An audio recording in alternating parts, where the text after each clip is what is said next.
Well, hello again there, friends and fans. Raptor here, and welcome to our first video on how to survive in Farthest Frontier. Day 1, getting started, how to choose a map, and much more. For those of you beginning the game for the first time, or if you haven't played in a while, or if this is your first time playing a survival city builder, make sure you sub to the channel and turn on that notification bell, because there's going to be a massive parade of new videos coming out telling you more about advanced techniques and later gameplay, including military, farming, livestock, and more. And I don't want you to miss out. So again, make sure you subscribe, turn on that notification bell, and hit that like button too so more people can find this video. And thank you very much for watching. We're going to go ahead and start with a new settlement today. We're going to explain all the stuff related to setting up and getting started in your first map. Here we have 3 preset difficulties which cover both like kind of beginner, intermediate, and hard difficulties. And there's also an option to further customize things in the advanced settings option down below. This is related to resources, maladies such as disease, wildlife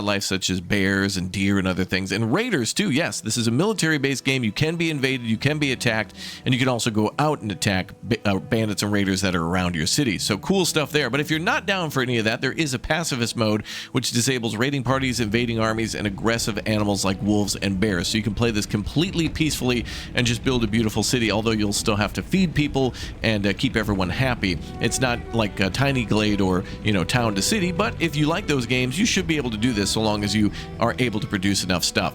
Now there's a custom setting thing that warns you, and you can then further go into enable custom settings to turn on and off things and make them harder or easier based on your liking, and this might be a little bit better for advanced players, but keep in mind it's there from the very beginning, and that's kind of nice to be able to adjust. For today's purposes, we're going to be playing on a map that is going to be a normal setting, so we'll keep it on Trailblazer, and you can always hover over these things to see exactly what they do. Now at the top of the screen there's a map seed, and I want everybody who is interested in starting on the same map as me and kind of following my steps to check down below in the description. I'll save that seed down there, but just keep in mind that we're playing a little bit before the full release of 1.0. In the lower right corner it does say it's 1.0, but we're on the preview version, and I think the game might change maybe 1 or 2 or 3% before release, and it's right around the corner, so I don't think there'll be much of a change, but you never know. So the seed may work, it should work, but if not, you know, try to get as close to this as possible. Now let's cover another great thing in the game, which is the terrain, which also has to do with difficulty. We have idyllic valleys, we have lowland lakes, we have arid highlands, plains, alpine valleys, and random. Now for today's purpose, we're going to start on lowland lakes, which really features a lot of big lakes and rivers. Well, kind of like rivers, they can be shaped long, and we're going to try to find something where we can build a bridge and defend. Lowland lakes are really fun because if you're playing on normal, you can back your city up against a lake and kind of protect yourself from 3 directions, or maybe even 2 depending on how the lake is shaped, and mountains and other things like that. But I encourage you to try all these other ones too. The idyllic valley is kind of like the same, but just minus the lakes, but I love the lakes so much. So these are kind of considered to be your 2 easier ones, as plains is also kind of like lowland lakes, just minus the lakes, and idyllic valley kind of less resources, but then you start to get into more difficult ones. So for the beginning, try to start with these first 2 on the left, and maybe plains too if you're trying to simulate something without as many lakes. I do believe they'll still spawn there, but it's unlikely. So anyway, you can name your city down here, and then you can get started with Farthest Frontier. An intro video will play, and then after that it's time to go. So anyway, I'll bring you into the map that I've already started with the seed and all that good stuff. Let's begin. Let me be the first to welcome you to our new home here in Farthest Frontier. So what are we looking for when we're looking for the perfect place to build a city? Well, I'll tell you. First and foremost, I always like to look for a hill and a bunch of lush trees nearby. That's perfect for starting your city and building your first houses and other industries that need to get going, and they all pretty much revolve around wood, including making firewood to survive your first winter. Now typically with these types of lakeland maps, there's usually multiple lakes and usually hills and or mountains near them, and this is perfect because in here in a mountain we may have ourselves coal and gold and iron ore and lots of other things that are needed in order to build a functioning city. You can kind of see some of those things over here. Yeah, so we got ourselves a lot of trees. There is a threat of wolves over there, but I wouldn't worry too much. We can take care of them within the first year.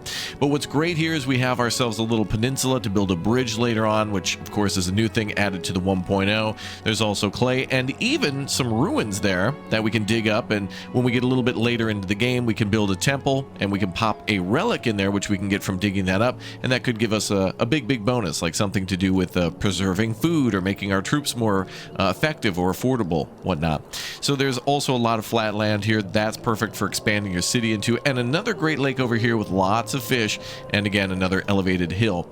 Now, if you're thinking about settling somewhere else, like over here where there's yet another relic, this hill is just as fine too. But the great thing about this region, regardless, everything we see here within the circle is that it's perfect for defense. If we build closer towards the center of the circle, like for example up here or maybe over there, we can also, if we start our city here, we should definitely build some barracks on these other sides in order to will deploy troops from and make it very difficult for the enemy to be able to attack a defensive point. Now, the usual way the enemy will go is towards your city center, so wherever you put it, attacks will come from all around. But at least with these lakes, we can get them into these choke points. But we'll talk about military another time. Anyway, the first thing that we want is trees, and the second thing we want is food, and usually that comes hand in hand with all the forests that are nearby. So we have ourselves deer here, we have wood, of course, for all the firewood we'll need for the first year, and we might even have some berries and other types of fruits and vegetables that we can go gather.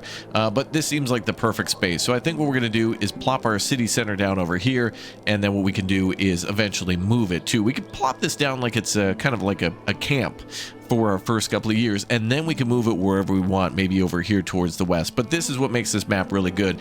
Now again, I'll leave the seed down below in the description, so if you jump past the beginning intro video, remember all the information for this will be down below in the description, so definitely make sure you check that out. Let's get started. We're going to start by building our city center, a couple of houses, and then try to defend against these enemies over here, which are wolves. They have themselves a little nest down there. We'll take a closer look at that in just a little bit, but they have a den, which we'll have to get rid of. Boars also have dens, and bears can pop up at random, as well as bandits that can be near other types of things like relics and or the edge of the map. So I think for now we're going to get started up there. Ooh, I'm just looking here. We have ourselves coal and iron, sparkly. Very nice. Okay, and there's also eggs there too. So we don't want to push too far into the hills there just yet. But maybe we could start by putting our HQ up here, or maybe over here. There's lots of iron, so we might mine there later. But there is an elevated hill here if we take a look at it. And I think we'll start maybe just on the edge of the mountain, somewhere near the deer, right in between the two. That's a perfect spot right there. Excellent. Let's go ahead and have our city maybe facing this way for now. And we'll have our city go out towards what we'll call the west for now, which is the direction in which the HQ is pointing. Okay, let's go ahead and start. Now, unfortunately, we will lose all that vision that we just had, which is a good idea to scout out around where, like what's around your city. Now we're, whatever reason, like our settlers look all the way around the area to find out what's around, and then suddenly we somehow forget that. I hope in the future the developers change that and give you kind of a first large initial look at the map. They can, of course, replace the fog of war with, you know, kind of a not, you know where the terrain is, but not what's there kind of thing. All right, they're telling us that the first and foremost important thing in Farthest Frontier is, of course, to cut down trees to be able to make our log cabins, gather firewood, and build other things we need, like the hunting cabin. So we'll get started with that. Okay, so our building is down, and the settlers are going to clear that land. So if we put it down where some trees are, they'll chop those down and get those out of the way. We also have ourselves a little settler's wagon, which we can move nearby, and that works kind of like a little warehouse, and there's a button to move that, and I'd recommend keeping that close to the settler's camp, but don't put it too far from where everyone's cutting down trees, somewhere in between the two. So our city center is going to take 16 logs. They're going to slowly cut those down and deliver those, and we are still under threat of wolves that may wander nearby. And there could be other creatures nearby too, but it's not too big of a threat. Again, if you're playing on pacifist mode or an easier mode, this is not as big of a concern, but you might also want to play as if maybe you will be attacked, so that way there's some kind of a logic to the city where they're building in a defensive position or somewhere that's, you know, defendable. So they're going to go ahead and cut down those trees, but we also want to cut down some more trees than that. So this harvest resources button allows us to select trees or deselect trees if we want to too. We're going to only gather trees now, so I've on check marked the other things, and if we hold left shift and then drag, it will on select things, but if we left click and drag, it will reselect things. So that's pretty good to be able to limit exactly what trees are cut down. We'll go ahead and start by cutting down some trees probably over here, and I want to try to preserve those eggs. That's a bunch of eggs that are there, perfect for the forager, as birds have nests there. And there's also some deer there too, and the deer will always migrate and move around, but I always try to keep some trees nearby for a very long time to make sure all animals stay nearby the camp. And we're going to cut down all the little trees down there that are still growing, and clear some of this land for housing. And it seems to be in a safer direction. If we send our people towards what we're going to call the east, maybe like over here, actually technically we're looking north, so that is true east, according to the mini-map there, as we can see. So there are wolves to our east. We can start fishing within the first year. We can start hunting within the first year. But the first building that is incredibly important, even more so, in my opinion, than homes, is probably the hunter's tent, especially if you have enemies nearby. The hunter's cabin does allow for your people to be able to fight enemies that may come near, or animals.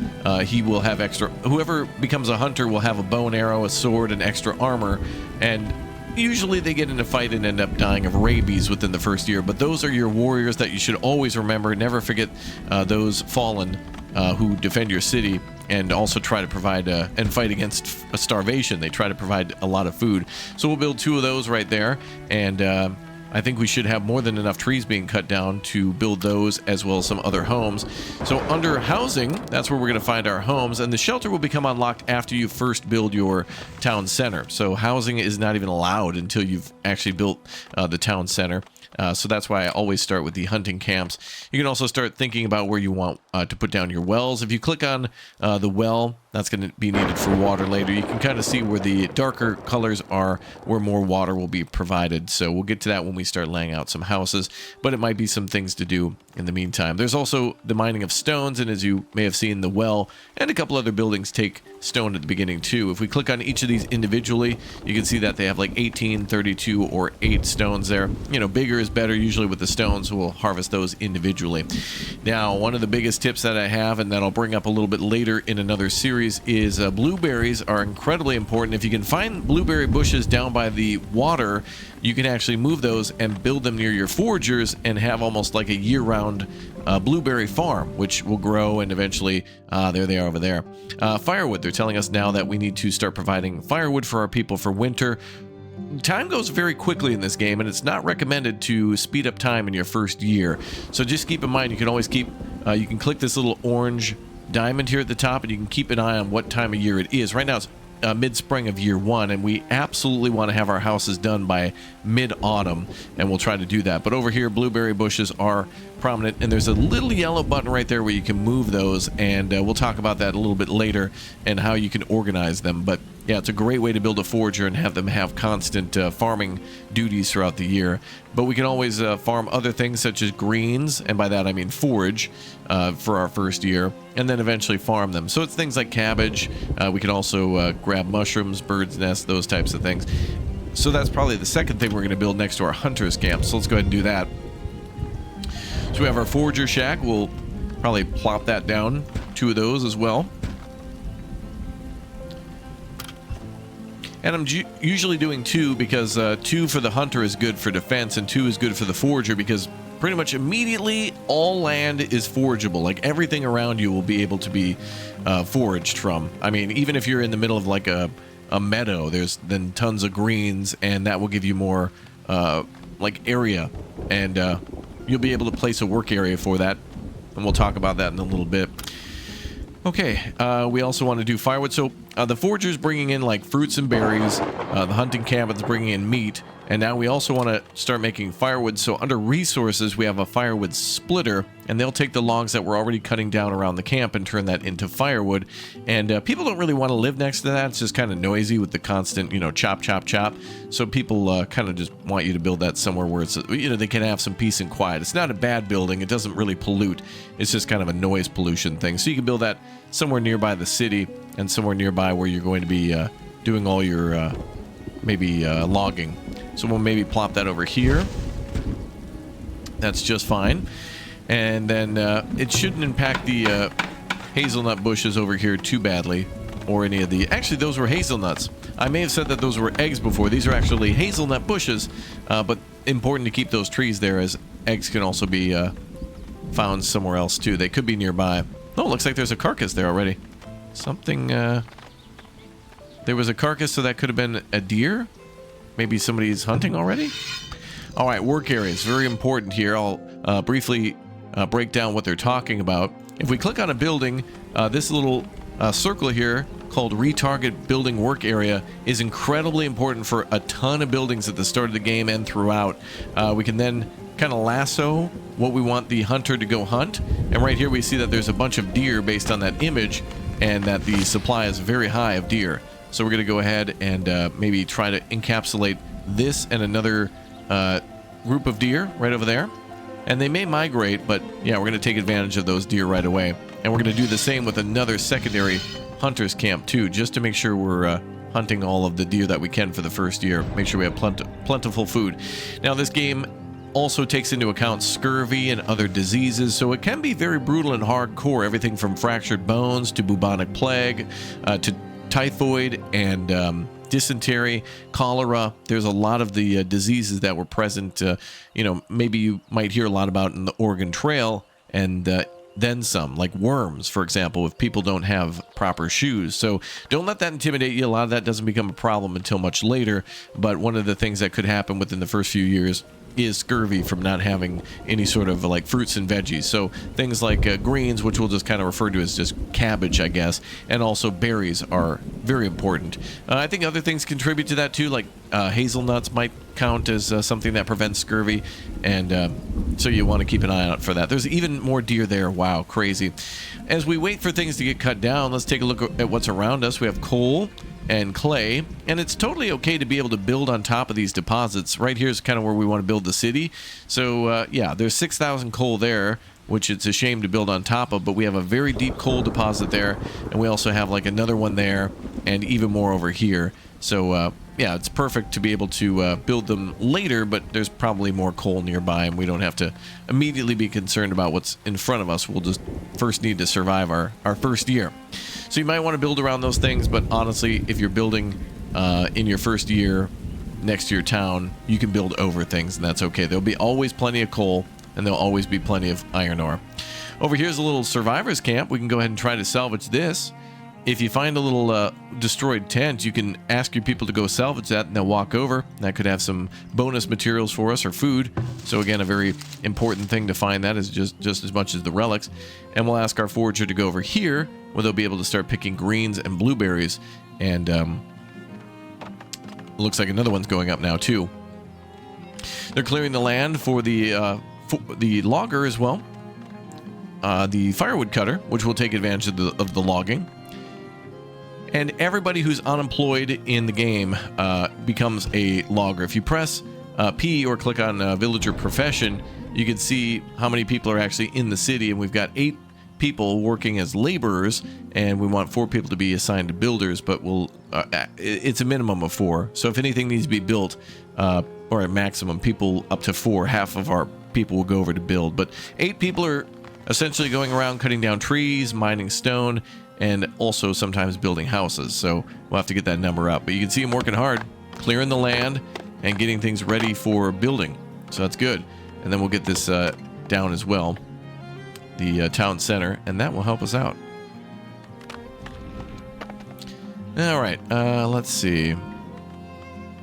Gonna keep an eye on what's around here. Make sure we keep an eye on the wolves situation. They'll be a big threat. Eventually they do get curious and come over.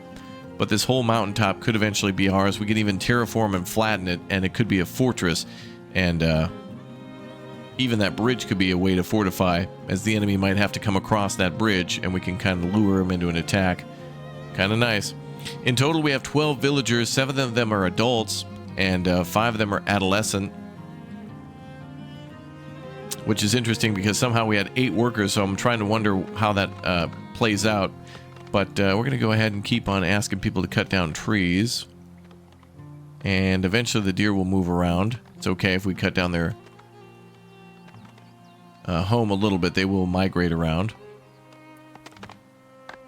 Another bird's nest there. Iron ore and coal deposits. Lots of stuff over this way. So this is to our south, technically. So the southern iron and coal deposits will be for mining. The west might be good for building a large village. And the east, eventually when we clear the land, could be good for farming. And also defense. We'll see how that goes. We have to explore the area again, but we'll be all right. And they're building the firewood camp right about now. All right, we're going to go ahead and prioritize the town center to be built over everything else, so we can then start building some homes too. And we're going to start building some roads. So I'm going to try to connect some things together. Roads don't really matter too much right at the start. You can clear a lot of the land and then start to build roads within your first year a little bit later. But I'm going to go ahead and try to put our people to work on building a few roads around the camp. You can actually see some arrows there being shot by our hunter. Looks like they're shooting arrows up into the herd of deer. Trying to go get those deer there. Nice work. All right, we're going to try to put a road in the middle. Let's see. I'm going to put a double wide road here. And I like to do a road with a space in the middle, especially at the beginning, because decoration and beauty are an important thing in this game. And this is a good opportunity to be able to put statues and little plazas and other things like that that will really bring the city together and keep people happy. And you kind of want to force yourself to build out too. Don't build small right from the start. Although you can always move buildings. You can move buildings just like with the blueberry bushes, and you can always build more. So never be shy to do that. Okay, the firewood cutter is ready and somebody's working there. So they'll supply firewood to these buildings. Interestingly, the buildings require wood just like the homes do, so people can stay warm while they're at work. And eventually some buildings like the smoker, which will smoke like meats and fish, will be able to preserve that way. So firewood will be both for a food source of making smoked meats to last through the winter, and also for a fuel source for the homes. And then eventually a baker, and there's going to be so many things that firewood will be needed for. I think eventually we can make charcoal and, yep, mine coal. It's going to be a long time. All right, let's go ahead and maybe make a plaza here. We could make, well, we'll wait just a moment. I want to wait until the town center is done, build some homes here, and then maybe we'll make a nice public square somewhere down the way. And that could be where we put a marketplace. That could be a commerce area. So I'm thinking, homes here, and then public services here, and then all homes around that. And it'll keep everything nice and close together, yet take use of that open space. And then if we need more wood, we can start going down south here, where all the coal and iron was. And it looked relatively safe away from the wolves. I don't want to get too much closer. I wouldn't even get much closer than this, really. Like, that would be the line I wouldn't even want to cross for the wolves for now, for our first year. Sometimes the wolves kind of come at you, even if you don't see the den. And I do believe also each different seed may spawn the wolf den in a different location. So I think if you hit escape and click restart map, there's a possibility that the wolves might not be there. So if you're playing this map and you don't see some of the same resources I do, it may be because of, a version update or change, or some things are randomized, or like you're playing on a different difficulty too, which could adjust things as well. All right, our people have really quickly put together these roads. I'm really impressed. And I want to build another road here to go all the way around the town hall. And I do eventually want to build like a nice park in front of the town hall, but it is a good idea to keep things close together but spread out. I'm going to tell you a lot of things that kind of like counteract each other. I'll tell you, hey, build close but build far, but do this and don't do that. But it's all good. Actually, I miscounted here. The road we want to build is a little wider. If we click on this road, though, it's a good opportunity to show you that you can delete roads, and it says you'll get 50% of the resources for that, but roads are basically just built with dirt, so it already exists. You won't lose anything. But if you do build a building and then need to demolish it, you'll get some of your resources back, but not all. That's a much better thing here. This will be for a much nicer plaza for all of our people. Okay, so now we're going to try to build some homes, so let's expedite the town center building. So ask them to clear all that out, and we've made the town center top priority. People are still working on clearing that land for the town center. And sometimes you got to build in a forest. Sometimes you'll find perfect land that's in the middle of a forest. And so if it takes you a little bit of time to clear the land and you don't get the houses built till the end of the year, that's okay. It's like that in other games like Manor Lords, where some other things will need to be built before homes. Another game like that is Off-Strave 2, where you're usually focused on wood gathering and building logging sites in your first year, and not worrying about too much on the housing side. People are okay because they've been on the road for so long, living outside and living in tents, and they're kind of tired of it, and that's why they're here, and they really want homes as soon as possible, but they'll be a little bit more patient with you. So no big worries. All right, the firewood splitters cutting as much as they can. We'll be able to keep up with that demand soon. And we have 28 logs, so perfect for building houses. We have a lot of stuff stacked up here. Let's see, we have our forager gathering close to our town. We're going to push that away a little bit more. Maybe go, actually, you know, wouldn't hurt too much to gather around here.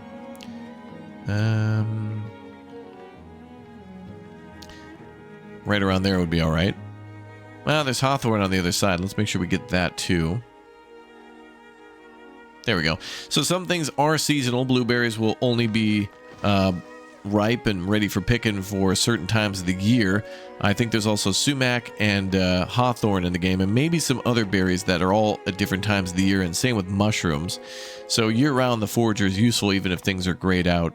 So it's always a good idea to keep them assigned, especially if you're trying to build up food for your first year. Lucky for us, we've got 9 months of food in storage, but unfortunately, 7 months of that food, it's only going to last 7 months because of spoilage. So I think we're okay on the food department. I'm going to go ahead and get everyone off of gathering food. Actually, I do want our hunters back. But the foragers, I'm going to get rid of them for now, so we can get all these trees cut down. And again, things take a long time in this game, even if you're playing on an easier difficulty.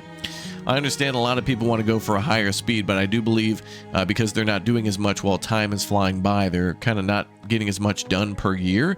So people can be hundreds of years into a city that's only a lower tier because they haven't taken advantage of every second to be able to give orders to build new stuff, decorate, optimize, rebalance their workforce, etc., etc. And I will have more tutorials on a lot of stuff too. Again, this is just very basic day one, how to survive your first winter, how to roll cool maps, what to look forward to in the future, and like things to be aware of when you're rolling maps on what could be better for like a later game experience.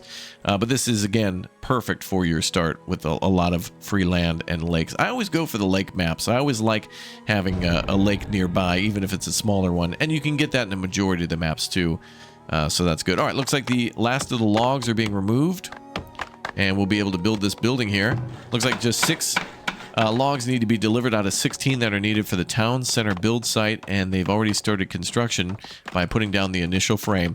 Now, this building is upgradable, and I think it goes up to like tier 4 or 5, and it will be more... It'll have more HP, it'll look more beautiful, and it's just an important centerpiece for any city, as well as being used for defense. If the enemy happens to attack, or bears come nearby or something, you can ring the bell once this is done, and people will rush inside to then shoot out through the windows and try to kill the enemy with crossbows or bow and arrow. And it at least gives some sort of level of defense, that's for sure. Okay, we've got 28 more logs, good. Looks like we got 58 firewood, wonderful, 28 logs. Oh, wow, we've got a year worth of food now. That's great. Okay, so we could last through a whole year, but 9 of it is going to go, in 9 months, all that's going to go bad. So we've basically got, 9 months of food. Or actually, the other way around. 9 months of food will be lost, but I think that takes place. It's hard to judge that because, it shows you 12.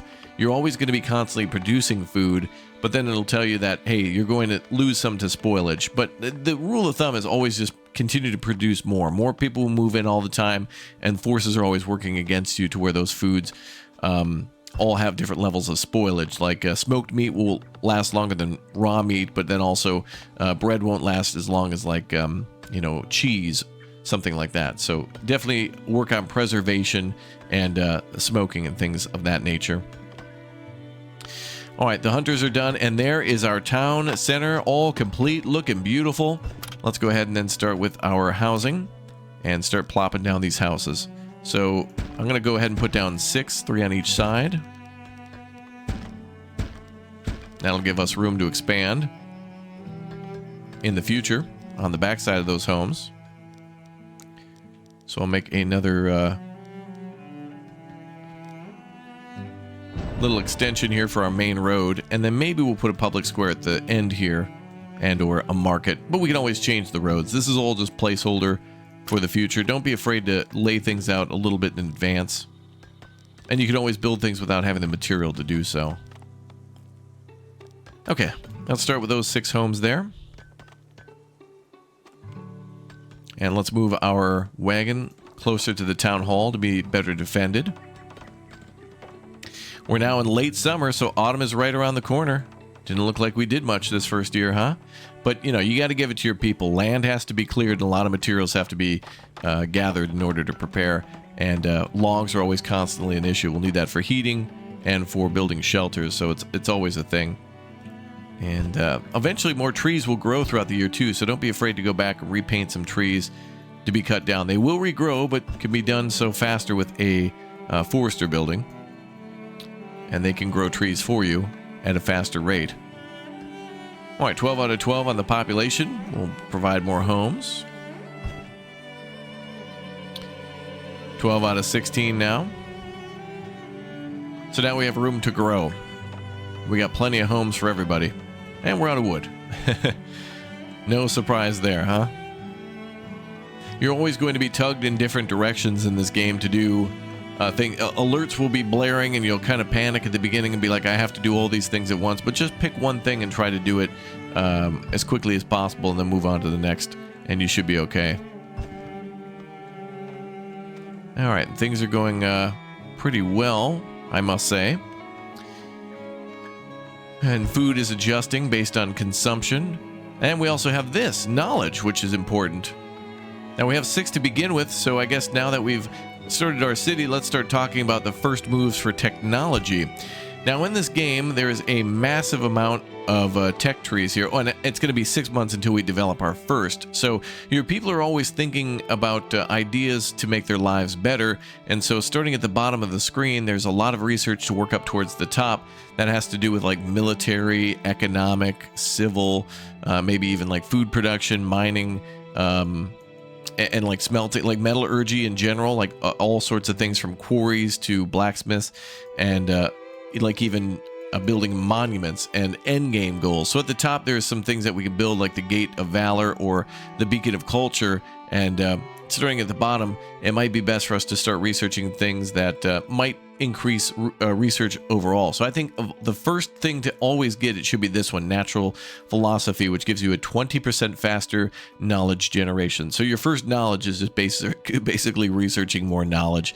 I think that's your best first move, so that way you can then research other things quickly. And then from there on out, I think maybe you should do wood lore, which helps to gather more resources from foraging, or maybe even something like taxation when you get down to it. But I think your first maybe move should be the Natural Philosophy, and then maybe even hygiene as well, so your people don't die of disease. Some of these bottom ones are a little harder to decide on, and maybe even adjustable shoes too. But these are things you'll make later, like shoes.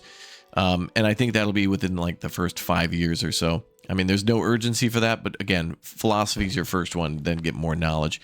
Sometimes traders, and we'll talk about that later in the game, but they will also bring scrolls and knowledge, and you can research a lot of stuff with that. All right, I think what we should do is try to get rid of that wolf den. If we hover over the wolf den, we can see how many wolves are there. There's 2 of them, and if we're going into the winter, those wolves may start getting hungry and aggressive. Now, that's kind of a little bit of... I don't know, I'm just kind of taking the liberty to make it more dramatic than it is.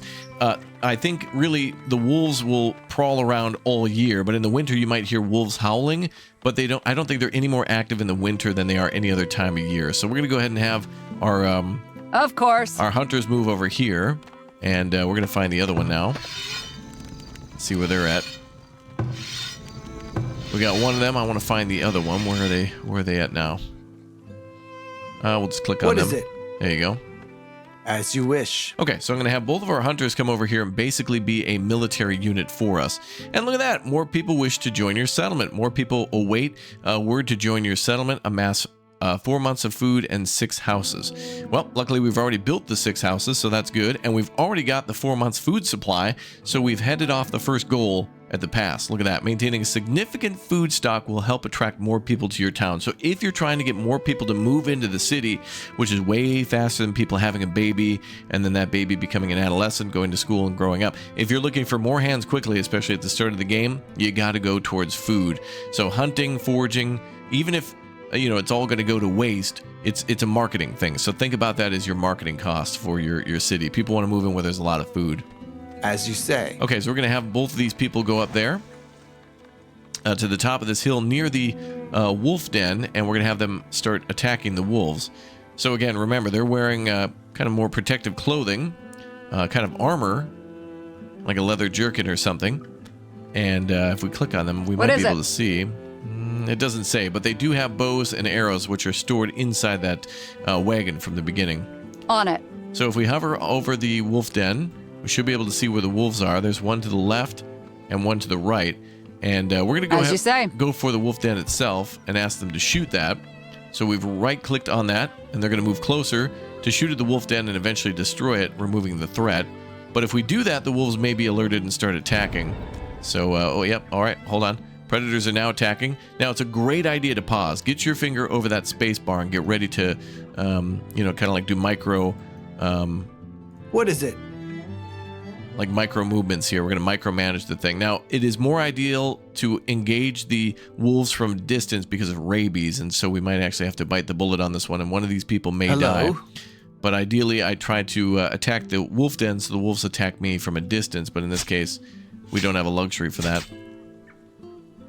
Now, sometimes your people, when they swing, can miss, and it's the same with the wolves, too. So when our people are fighting, you might see them swing and miss, so it's kind of like a block dodge system. That's just all RNG. Very intense fighting going on here. What is it? We may lose one of our hunters. And we did not. Great. And look at that. Coming in with the axe swing to finish them off. Look at that. Boom. Right there. Wow. So we can actually eat the wolves. They do provide pelts. Those can be turned into leather. We may get a warning here in just a minute about, you know, somebody having rabies, which they can find out in a little bit. But I've right-clicked now on the den. And not a dobre den for the wolves. Not a good day for them. Not even a dobre rano. Okay, that is pretty much gone. Now, you can have the military do this. You can have your hunters do this. But really, at the beginning, your hunters are your military. They're very important people in your city. So whoever's a hunter, they are your heroes. So good to them. So they've removed the first threat near our city. And pretty much the only threat that we saw, taking care of that within the first year, was very important. And look at how gorgeous this game is with the color changes to autumn. You'll also see like geese flying around. And they'll be going south towards the winter, which is weird because this game's like, oh, there you go. Actually, they're going north, but whatever. Doesn't matter. It's just gorgeous. This game is insane. Manor Lords, this game, Austrive, all wonderful with their transitions to winter. I gotta say, it's one of the most gorgeous games I've seen. I don't care that's grid-based. I don't care that it looks like maybe a game from the late 2000s or something like that. It is beautiful, and it must be praised. Okay, well, again, we have tons of food, and we did do the goal that we needed to, or almost. We need to build one more home there. So I am going to try to get some more food going right before winter, so we can keep that marketing plan up to get more hands on deck for our city. And the more the merrier in this town. It's an insane amount of people that you'll need for farming. It's an insane amount of people you'll need for fishing and for doing your military and for doing mining. It's going to take a lot of people to do a lot of those jobs. And also some of those jobs have a lengthy production chain. So if you're thinking about making iron, you've got to mine coal, you've got to mine iron, you have to smelt that iron with coal in order to make it into ingots, and then you'll have to turn it into whatever you want, like tools at a blacksmith. So and each of those jobs are maybe like 5 people minimum. So by the time you get into it, you think, oh, okay, I'll just get, 15 people or so to do. That's going to be like triple. I would say anything you might have in your mind of how many people it may take, 5, then make it 15. If you think it's 15, maybe double that and think about 30. Like try to set aside 30 people then for the job and see if that'll be enough. But you always don't need to fill a building to the maximum at the start. You could, start by building a farm and then a barn as well and not have cows for a while. You are able to do things like that. And of course you have to build a barn in order to get cows. But again, we'll talk about that later. And I want to, again, urge you all to check out my playlist on previous versions of Farthest Frontier. However, I must stress that the new ones are more important because of how things will play out through the technology tree. This did not exist until more recently. So this does change how the game plays out. And it does change the path in which you'll take to get to certain things and or your options for defending yourself with the military. Anyway, people are still cutting down trees. I love that's the sound of progress right there. When you hear the chop, chop, chop, you know things are really happening in your town. So we're grabbing last minute things as we can. Building overrun with rodents. Really, we've got rats in this building at the start. Usually rats are not a problem until later. This may happen, but don't worry about it too much. I think it just means that too much meat is stored at the hunter's cabin because these people haven't had homes long enough to go grab food from where it is to bring home. And we were doing other things like fending off wolves, so that's kind of important too. All right, so we've got space for 24. We're at 14 out of 24, so 10 more people can move in, no problem. And I think I'm even going to go past that, and we're going to build 2 more homes to go with that. And in addition to that, unfortunately, this person's going to have to live next to the woodcutter, but it's okay. We can always move that. We're also going to want to go for a well, and I think a well just needs to be somewhat close to your people. And as you can see, it's not, the water bonus is not too bad. You can still, if you're somewhere close to 50% on water, it's still fine. The people, as you can see, have a green highlight over their houses. That's how far they're willing to walk to go get that. So if we needed to, we could put a well down here, and the 3 houses on the left could walk down there, and we could put another one over here, and 3 houses could walk to the right. And it's not going to be a big deal. Additionally, we could even put it at the top and bottom of the hill, and they'll be just fine for that. They'll be smitten to walk that far. All right, but we're going to build it close just to get it done, and we can move it later. Sometimes you don't have to build things perfectly within your first years. You just build it to get it done. That is a gorgeous piece of art. That is new in this game. They've really refined the art, and it looks just incredible. It looks like a wonderful storybook. 7 people are now wanting to live in our village. Now, there's no way to tell whether or not these are adults or, it's more than likely mostly adults. So it could be like 5 adults and 2 children or something like that. So I would always say in this game, it is always a great idea to accept more people. If you don't have enough food, accept them anyway and try to immediately get them into jobs where you've not yet maximized for food production. So if you have like a couple of hunting cabins that are not active anymore or forgers, put them in there. Put them in there. Now, a good thing too is I believe we can still fish in the winter in this game. So if you want to, you can put down a fishing hut and try to give your people also food variety. Fish is different than meat, so that will make them happier too by providing more different types of food, and it all usually has its own type of spoilage. Now, another thing about the fishing shack, this does not need to be built on the water or in the water. You can just build it completely on land and then adjust its zone on where it'll work. So building it near the water is usually a good idea, and you'll be building more than one of these. And you don't need to build it where there's a shoal of fish. Your people are able to fish anywhere along the shore, but the shoal, anytime there's a shoal, will provide more fish and also replenish the lake too. And there is such a thing as overfishing, and there is such a thing as overhunting, so don't overdo it, but don't worry about it too much in your first couple of years. There's probably no way you're going to be able to do that with just like 30, 40 people. No chance. Okay, more houses are being built. The well is being built. Winter is coming. We're going to have to survive very soon. It's mid-autumn.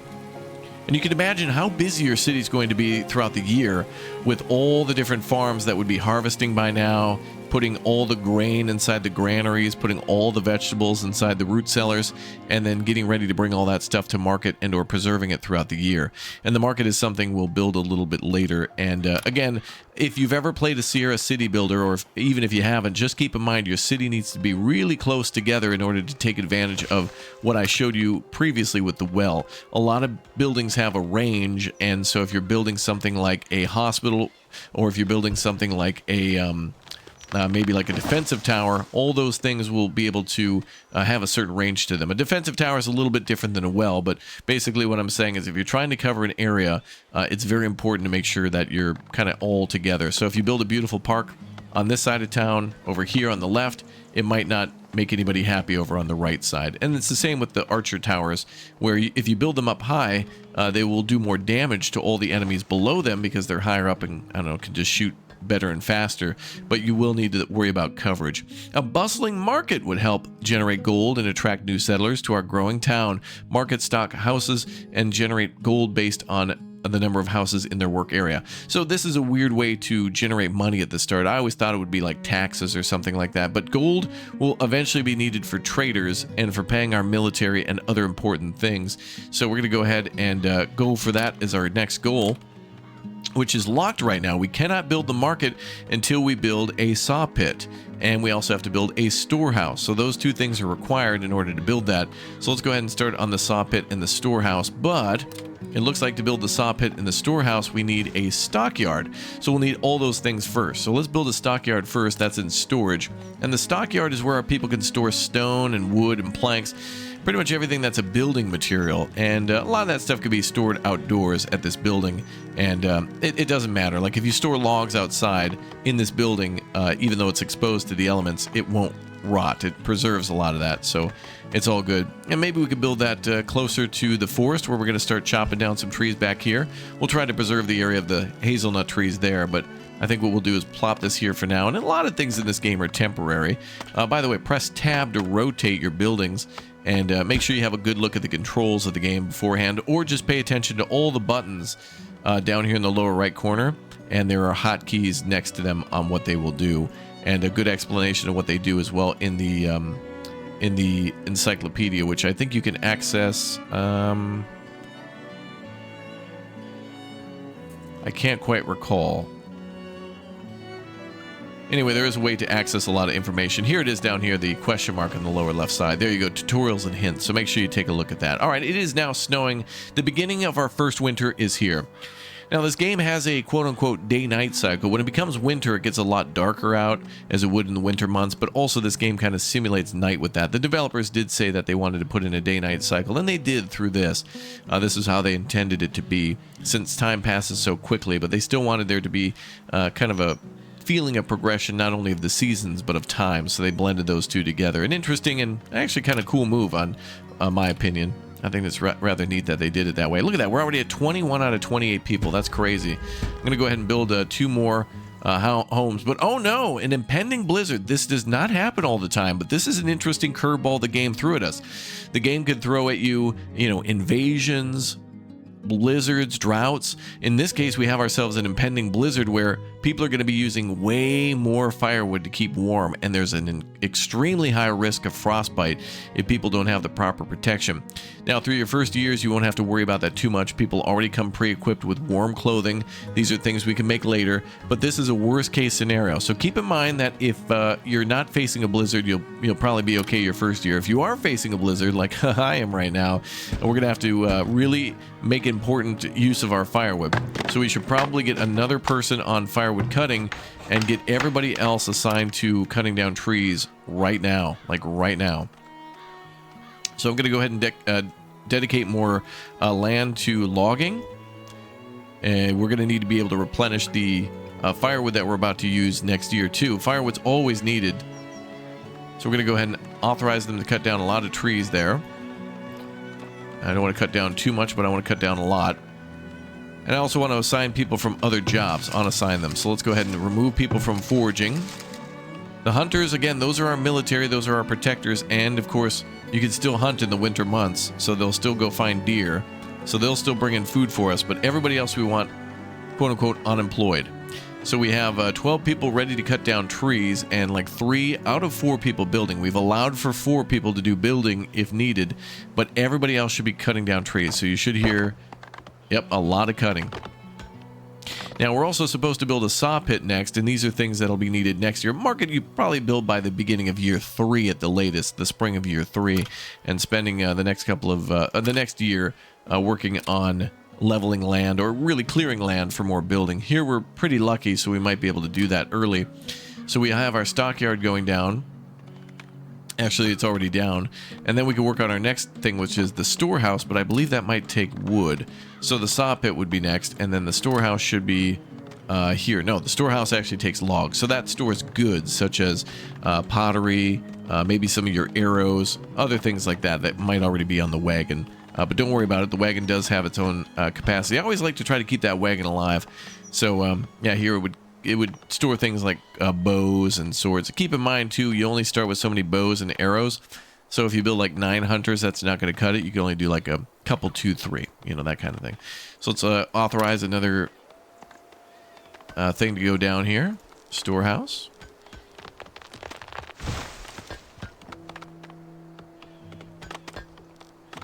I think we'll put it right behind this other one. We're looking for flat land, too. Whenever there's red land like that. It's steep slope. It says they're a slope too steep, so you can flatten that land out later on, but I wouldn't worry about that too much. First, just get it down and make it work, and then make it pretty later. And there's our blizzard. Now the snow will look a little different here. It's going to look a little more thick to let you know that it's a real bad blizzard. And that's an interesting visual effect, though. Although I think we'll be all right firewood wise. We only have a few homes, but it really matters later on in the game when you've got, like, you know, 200, 300 people in your city. You can get up that high, even more. There is a way to make this game unlimited with the number of people you can have in your cities. You'll have to turn something on or off for that. But basically, the developers have that off by default because, you know, they don't want people to lag and have trouble running the game. But they do put up a warning that says, hey, if you have a computer good enough to, you know, run this on like a crazy high number of population, go for it. Okay, I've finished some of our roads now that are going all the way around these homes and things like that. Actually, I should build this road like that.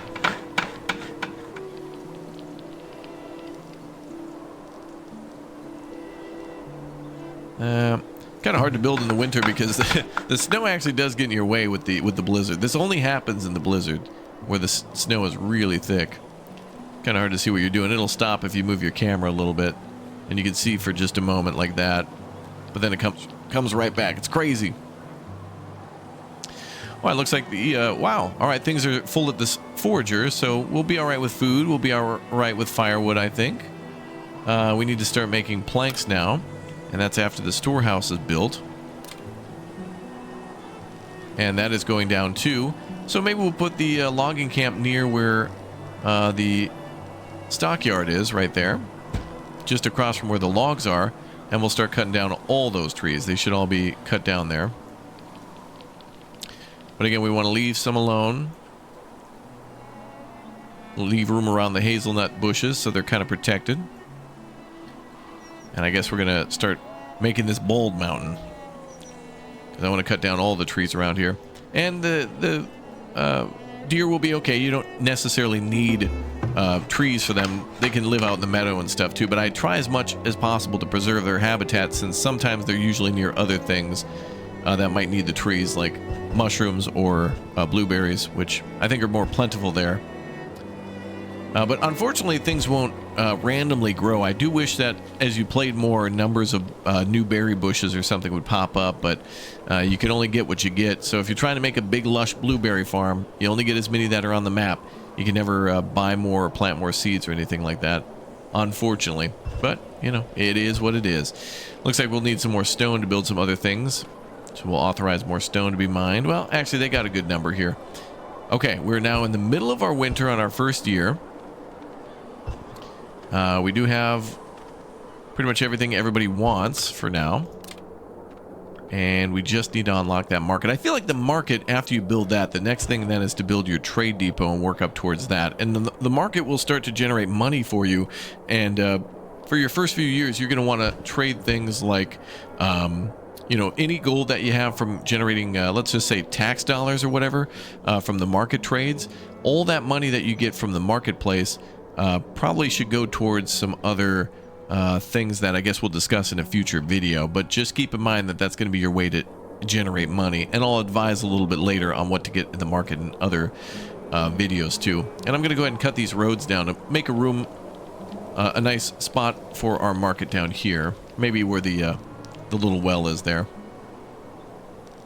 And the market has a small range, which can get better when that's upgraded to tier 2.